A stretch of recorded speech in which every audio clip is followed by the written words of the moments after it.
আমরা সমস্ত অ্যানিমেল লাভাররা এই যে রাস্তার পশু স্ট্রে অ্যানিমেলস যারা আছে তাদের ওপর লাগাতার যে অত্যাচার চলছে এবং তাদের জন্য AWBI বা সুপ্রিম কোর্টের তরফ থেকে যে অর্ডার দেওয়া আছে তার কোনোটাকেই মান্যতা দেওয়া হচ্ছে না ওয়েস্ট বেঙ্গলে। সেই কারণে আমরা নোটাকে ধরেছি আমাদের প্রতিবাদের ভাষা হিসেবে, সেই ভাষা হিসেবেই আমরা নোটাকে ধরেছি। তাই আজকে আমাদের এই প্রেস কনফারেন্স। আমরা সরকারের কাছে এই বার্তাটা দিতে চাই যে ওরা যখন ভোট দেয় না ওদের জন্য কেউ নেই, কোনো রাজনৈতিক দলই ওদের পাশে দাঁড়ায় না, কিন্তু আমরা তো ভোট দিই যারা ওদের ভালোবাসি। তাই এবার আমরা ভোটেই এফেক্টটা ফেলতে চাই যেন ওদের যে সুরক্ষা, ওদের বেঁচে থাকার অধিকারটা প্রতিষ্ঠিত করতে সাহায্য করে সরকার, বা প্রতিষ্ঠিত বা সুনিশ্চিত করে। সরকারের বিরুদ্ধে যে অভিযোগগুলো করছেন আপনারা কি লিখিত আকারে সরকারের কাছে আবেদন করেছেন? আচ্ছা, লিখিত আকারে প্রকল্পগুলো আপনারা পাচ্ছেন না পশুদের জন্য? হ্যাঁ, আমরা কিন্তু বিভিন্ন জায়গাতে ছেড়ে হয়তো ধরুন আমি আমার লোকাল বডিজকে অ্যাপ্লাই করেছি যে কেন স্টেরিলাইজেশন ইমিউনাইজেশন হয় না, বলে এইসবের জন্য আমাদের কোনো অর্ডার নেই। আমরা মিনিস্টার ইনচার্জ স্বপন দেবনাথকে ইললিগাল ব্রিডিংয়ের নোটিফিকেশান করার জন্য 150 জন মিলে সই করে আজ থেকে বছর 2 আগে পাঠিয়েছি, তার কোনো রকম কোনো উত্তর আমরা পাইনি। তবে হ্যাঁ, সরকারের কাছাকাছি পৌঁছানোর কিন্তু আমাদের কাছে কোনো রাস্তা নেই, বা আমাদের অত ক্ষমতা নেই, আমাদের অত প্রভাব নেই। তার জন্যই আমাদের এই নোটা ভোটের সিদ্ধান্ত। আচ্ছা, মেয়রকে আমরা চিঠি দিইনি, তবে মেয়রকে এটা তো পেপারেই বেরিয়েছিল 1,80,00,000।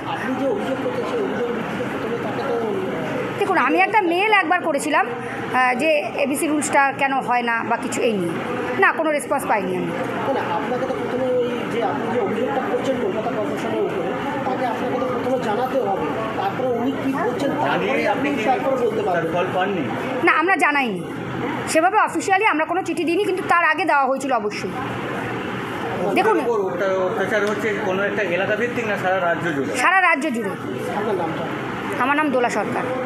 কন্ট্রোল রুলস 2023 সে অর্ডারের কোনো রকম ইমপ্লিমেন্টেশন আমরা সারা পশ্চিমবঙ্গের কোথাও দেখতে পাইনি। উপরন্ত আমাদের তারকেশ্বরের ডিস্ট্রিক্ট ম্যাজিস্ট্রেট বলছেন এটা নাকি মাতৃত্ব হরণ করা হচ্ছে, এবং এনজিওর গাড়িকে আটকে রাখছে, স্টেরিলাইজেশনে যেতে দেবেন না, কারণ ওনারা নিজেরাও করবেন না, কাউকে করতেও দেবেন না, এটা নাকি মাতৃত্ব হরণ। ঠিক আছে, আমাদের প্রত্যেকটা সময় এই কাজে বাধা দেওয়া হচ্ছে। অতএব ওদের ভালো রাখার আইনি একমাত্র রাস্তা হচ্ছে কিন্তু এই ABC রুলসের ইমপ্লিমেন্টেশন। ওদের বার্থ কন্ট্রোল যদি না করা যায় তাহলে কিছুতেই ওরাও ভালো থাকবে না, ওরা ভালো না থাকলে পরিবেশটাও কিন্তু ভালো থাকবে না। সবসময় এখানে একটা আইন বেআইন ঝামেলা ঝঞ্ঝাট প্রত্যেকটা পাড়াতে লেগেই থাকবে। তাই ABC রুলস 2023 কেন 2024 এখনও পর্যন্ত কোনো লোকাল বডিজ, একমাত্র বাঁকুড়ার DM এই ABC রুলসকে ফলো করেছেন, তার বাইরে পশ্চিমবঙ্গের কোনো প্রান্তের কোনো রকম কোনো লোকাল বডিজ এই ABC রুলসকে কোনো রকম মান্যতা দেয়নি। তাই একটা সেন্ট্রাল গভর্নমেন্ট থেকে একটা অর্ডার বেরিয়েছে, তার জন্য আবার আপনি আলাদাভাবে বলার জন্য আর অপেক্ষা রাখে? সেই অর্ডারটাকেই তো মান্যতা দেওয়া উচিত ছিল। কেন ABC রুলসের জন্য তারা যে এনজিওগুলোকে ঠিক করেছে, সেই এনজিও কটা কেস করেছে, কোথায় অর্গান প্রিজার্ভ করা হয়েছে, এই সমস্ত ডাটা রেকর্ড আছে কি দেখাতে পারবে খুব সঠিকভাবে? আর ABC রুলসের যেভাবে করার কথা ABC centre with CCTV camera, সেরকম কোনো ABC সেন্টার কোথাও নেই। ধরে ধরে কোনো একটা জায়গায় গিয়ে অপারেশন করায়, অনেকের আবার পেটের নাড়িভুড়িও বেরিয়ে যায়। অতএব আমরা চাই ABC 2023-তে যে ABC রুলস বেরিয়েছে তার প্রপার ইমপ্লিমেন্টেশন সরকার করবে এবং যত্ন সহকারে করবে। 2001-এ প্রথম নোটিফিকেশানটা হয়, আজ 2024, 23-এ আরেকটা, ওটাকে আরেকটুখানি সংশোধন করে একটু পরিমার্জন করে 2023-তে আরেকটা ডগ কন্ট্রোল রুলস হয়। কিন্তু 2001 থেকে 2023 পর্যন্ত একটা DSPCA, যার প্রধান কাজ হচ্ছে জেলায় জেলায় কুকুরের সংখ্যা কন্ট্রোল করা, ভ্যাকসিন করা, অ্যানিমাল লাভারদের অ্যাক্টিভিস্টদের প্রোটেকশন দেওয়া, এবং মানে তাদের সঙ্গে তাদের যে ঝঞ্ঝাট হয়, যে ঝামেলাটা হয়, কুকুর যা যে ভালোবাসে তার উপরেই সমস্ত আক্রোশ গিয়ে পড়ে। মনে হয় যেন তারা সমাজ বিরোধী। এইরকম আচরণ পাড়া প্রতিবেশী সবাই করে থাকে। কিন্তু এই কাজটা কিন্তু অ্যানিমাল লাভারদের নয়। অ্যানিমাল লাভারদের কাজ হচ্ছে শুধুমাত্র তাকে খাওয়ানো, তার সঙ্গে একটা একটা বন্ডিং তৈরি করা, যাতে অ্যাগ্রেসিভ না হয় কুকুর, এবং যখন কুকুর তুলতে আসবে কর্পোরেশন, মিউনিসিপ্যালিটি বা পঞ্চায়েত, তখন তাদের নিজের হাতে করে তারা তুলে দিতে পারে।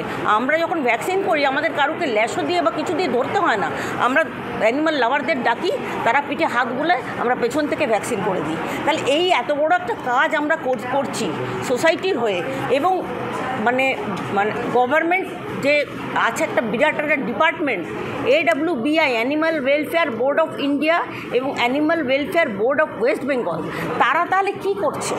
তারা তাহলে কী করবে?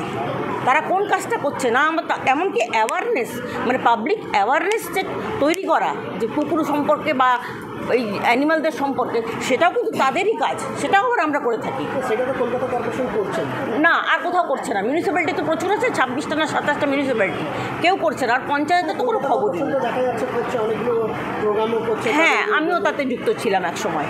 তো কিন্তু কোনো মিউনিসিপ্যালিটি তো করছে না, এটা তো গোটা পশ্চিমবঙ্গ। 2030 সালের মধ্যে ভারতবর্ষকে র্যাবিস ফ্রি করতে হবে। এই মিশন ওয়ার্ল্ড হেলথ অর্গানাইজেশনের সঙ্গে এটা একটা আন্দোলন।